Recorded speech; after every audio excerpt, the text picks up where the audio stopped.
Hi guys, this is Avinash Sharma और इस video में हम डिस्कस करेंगे पाइथन के अंदर डेटाबेस यानी कि सीक्वल सर्वर और जिसका आपका लाइट वर्जन होता है जिसको कहते हैं सीक्वल लाइट।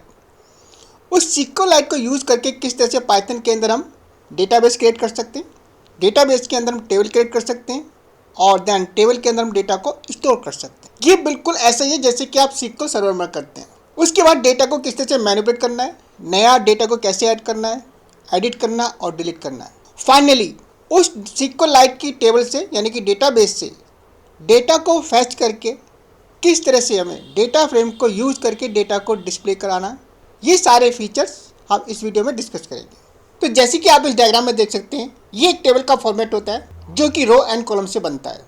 सीक्वल सर्वर में जो डेटा स्टोर होता है वो टेबल में होता है और वही उसका जो लाइट वर्जन होता है सीक्वल लाइट। सेम फॉर्मेट हमारा सीक्वल लाइट इसको फॉलो करता है। अब इस अप्रोच को हम पाइथन में यूज़ कर सकते हैं, डेटाबेस क्रिएट कर सकते हैं और डेटा को मैनिपुलेट कर सकते हैं और फाइनली पांडास लाइब्रेरी को यूज़ करके डेटा को फैच करके टेबल से उसको एक पर्टिकुलर फॉर्मेट में डिस्प्ले करा सकते हैं। तो जैसे कि आप देखते हैं यहाँ पर टेबल है रो एंड कॉलम्स, यानी कि जो हमारा टॉप पर है वो कॉलम्स है वर्टिकल फॉर्मेट में और जो रो होती है वो हॉरिजॉन्टल फॉर्मेट में। जो रो होती है हमारे जो कॉलम्स होते हैं उनके कलेक्शन जो उनकी जो वैल्यूज़ होती है ऑल टुगेदर उसको कहते हैं रो। और हर रो का एक अपना इंडेक्स नंबर होता है जो कि हमारा 0 से स्टार्ट होता है। अब जैसे कि आप इस डायग्राम में देख सकते हैं, जब हम डेटाबेस को क्रिएट करते हैं तो हम मल्टीपल डेटाबेस को क्रिएट कर सकते हैं। ये एक तरह का कंटेनर होता है और हर डेटाबेस के अंदर हम मल्टीपल टेबल को क्रिएट कर सकते हैं। जैसे कि सपोज एग्जांपल के लिए हम सेल्स का डेटा अलग बनाते हैं, अकाउंट्स का अलग बनाते हैं, परचेज का अलग बनाते हैं। यही अप्रोच हम पाइथन में भी फॉलो कर सकते हैं। अब सीक्वल लाइट यूज़ करके किस तरह से डेटाबेस को क्रिएट कर सकते हैं और कैसे टेबल क्रिएट करते हैं इस एग्जाम्पल से देखते हैं। सबसे पहले आपको सीक्वल लाइट 3 या जो भी लेटेस्ट वर्जन है उसको आपको अपने पाइथन के अंदर इंस्टॉल करना है और फिर इसके बाद उसको इंपोर्ट करना है। जैसे कि यहाँ पर सीक्वल लाइट 3 को हम यूज़ कर रहे हैं, सो इंपोर्ट सीक्वल लाइट 3। देन आपका सीक्वल लाइट 3 डॉट कनेक्ट, ये एक मेथड होता है, एक फंक्शन होता है सीक्वल लाइट का।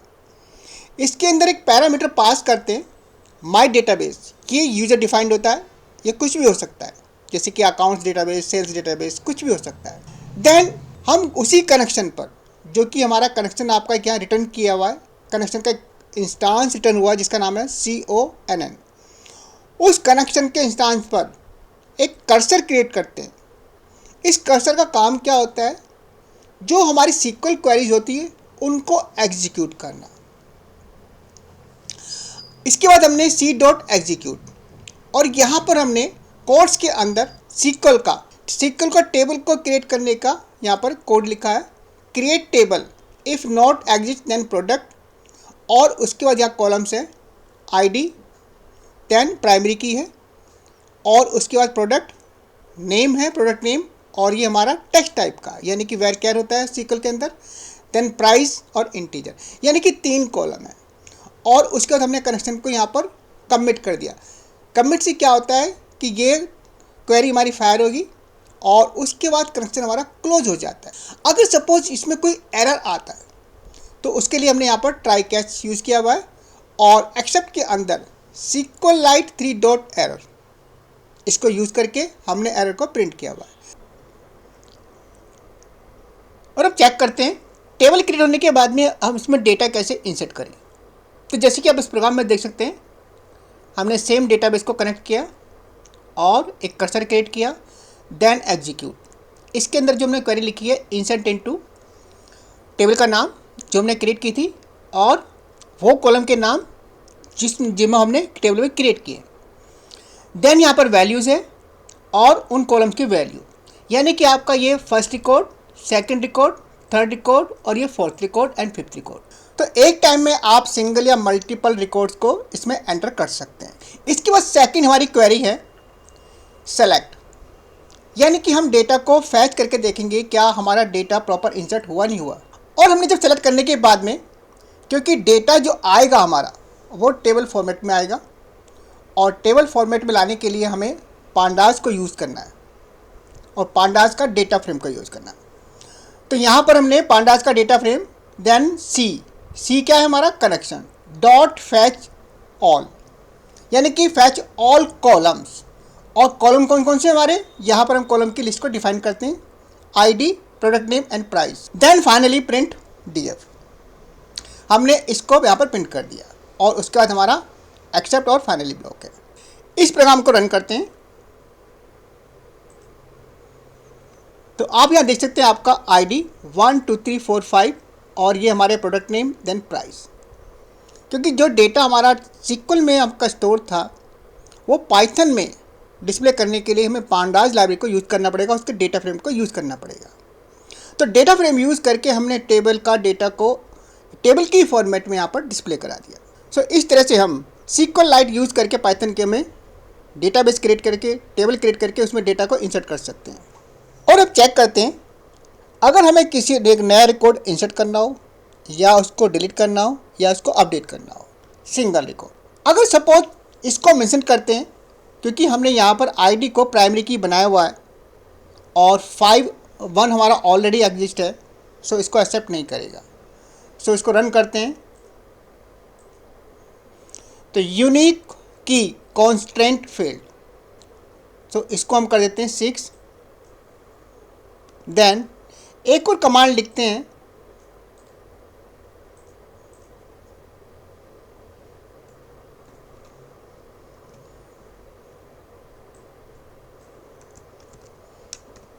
Delete from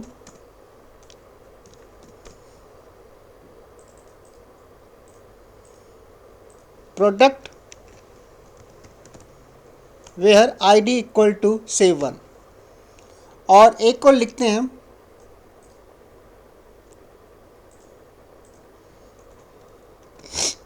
update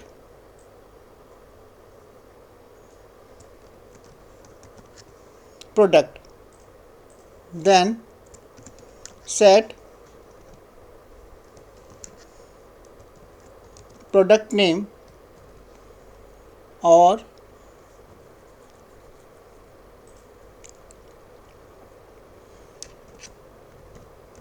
flower where ID equal to 2। तो यहाँ पर हम मल्टीपल स्टेटमेंट, मल्टीपल क्वेरी को एग्जीक्यूट कर रहे हैं। फर्स्ट के अंदर हमने एक और नया रिकॉर्ड इंसर्ट कर रहे हैं और कंप्यूटर से लैपटॉप, और सेकंड स्टेटमेंट में हम एक रिकॉर्ड को डिलीट कर रहे हैं जिसकी आईडी आपकी 1 है, और थर्ड क्वेरी के अंदर हम एक रिकॉर्ड को अपडेट कर रहे हैं, यानी जिसकी आईडी 2 है उसके नाम को हम कर रहे हैं फ्लावर। सो चेक करते हैं,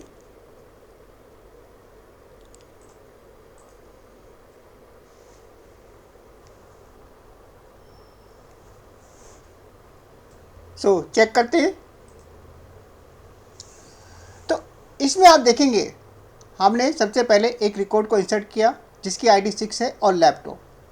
तो यहाँ पर देखेंगे आपका लास्ट में एक रिकॉर्ड ऐड हो गया आईडी 6 और लैपटॉप। देन सेकंड क्वेरी के अंदर हमने कहा delete product where ID equal to 1। तो आप यहाँ पर देखेंगे कि आईडी आपका 1 यहाँ पर नहीं है, यानी कि वो डिलीट हो चुका है। इसके बाद हमने थर्ड क्वेरी में एक अपडेट किया जिसकी आईडी आपकी 2 है, उसका नाम दिया हमने फ्लावर, प्रोडक्ट नेम। तो यहाँ पर 2 के आगे देखेंगे आपका इसका फ्लावर हो गया। इस तरह से आप SQLite को यूज़ करके पाइथन के अंदर और डेटा फ्रेम को यूज़ करके पांडा लाइब्रेरी से डेटा को डिस्प्ले कर सकते हैं और डेटा को मैनिपुलेट कर सकते हैं, डेटा को एनालाइज कर सकते हैं।